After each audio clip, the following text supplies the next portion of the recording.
Our spotlight story tonight is about the Quincy Library that plans to expand its hours and improve services. Reporter Jeff Chu has the details.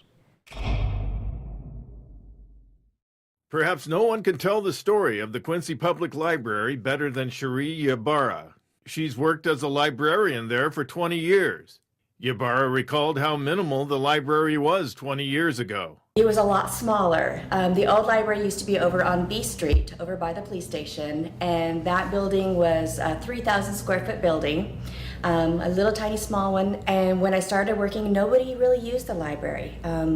Mostly the senior citizens would use it during the day, and maybe just a handful of kids. So we worked really hard on trying to make the library a fun place to be. And it's definitely grown over the years. 3 years ago, the city actually had raised enough money along with our fundraising efforts, and they received grants, and so we were lucky enough to build this new library that we're currently in, and this one is just over 9,000 square feet, so it's tripled the size from the old library. Today, as senior librarian, Ybarra was given permission to expand the library's daily hours, including all-day Saturdays and 4 hours on Sundays. She said that decision came from North Central Regional Library System Executive Director Dan Howard and city officials. Longer hours will mean additional staff.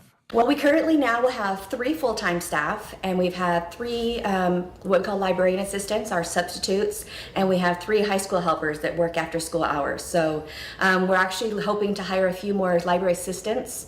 Since we've expanded our hours, we just, as of January 2nd, expanded our hours, so we're open Monday, Tuesday, Wednesday, Thursday from 9 a.m. to 8 p.m. Friday, Saturday from 9 a.m. to 6 p.m. and Sundays from 1 to 5. So we've increased our hours quite a bit. So with that, we have more staffing and just we'll need more coverage. The Quincy Library has special features, including a sunroom with a fireplace and a conference room with a learning center for visiting school children. Ybarra explained how the library system can afford to expand Quincy's hours. The library system gets money from property taxes, so all the different towns that have the libraries, and 1% of the property tax goes back into the library district.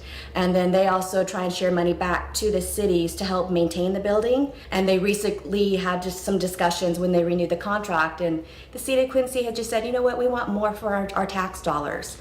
Improvements in service will benefit young people.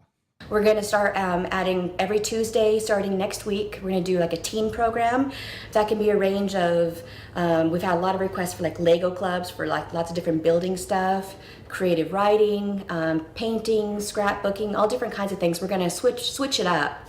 And then we're also going to add activities on Saturdays, so probably a game day or Lego club or something. So just to provide more activities for the kids. I'm Jeff Chu for iFIBER 1 News.